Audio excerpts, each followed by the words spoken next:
ঢাকা বিশ্ববিদ্যালয় ক্যাম্পাসে কোটা বিরোধী শিক্ষার্থী ও ছাত্রলীগ কর্মীদের মধ্যে ধাওয়া পাল্টা ধাওয়া ও সংঘর্ষ হয়েছে।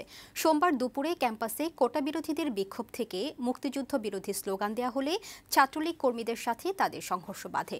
প্রায় ঘণ্টাব্যাপী চলে ধাওয়া পাল্টা ধাওয়া। ভাঙচুর করা হয় গাড়ি ও বিজয় ৭১ হলের জানালার গ্লাস।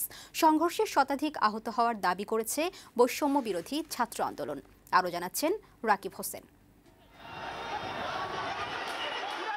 সরকারি চাকরিতে কোটা বাতিল চেয়ে শিক্ষার্থী ও চাকরি প্রত্যাশীদের আন্দোলন দ্বিতীয় সপ্তাহে এসে সহিংস হয়ে উঠেছে। সোমবার দুপুর ২টার দিকে কোটা সংস্কারের দাবিতে বৈষম্য বিরোধী ছাত্র আন্দোলনের ব্যানারে ঢাকা বিশ্ববিদ্যালয় ক্যাম্পাসে জড়ো হয়ে বিক্ষোভ শুরু করে শিক্ষার্থীরা।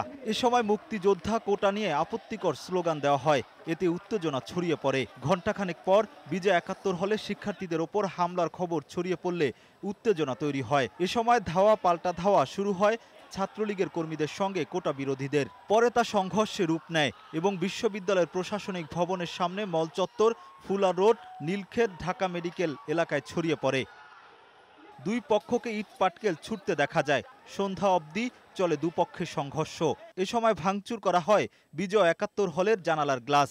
এ সময় মারধরের শিকার হন অনেকে। আহত হয় শতাধিক শিক্ষার্থী। এদের মধ্যে চিকিৎসা নিতে ৫৫ জন ঢাকা মেডিকেলে গেছে। এক পর্যায়ে কোটা বিরোধী আন্দোলনকারীরা ক্যাম্পাস থেকে বের হয়ে ঢাকা মেডিকেল, নীলক্ষেত ও আশপাশের এলাকায় অবস্থান নেয়। তবে সংঘর্ষ ধাওয়া পাল্টা ধাওয়ার জন্য দুই পক্ষ পরস্পরকে দোষারোপ করে।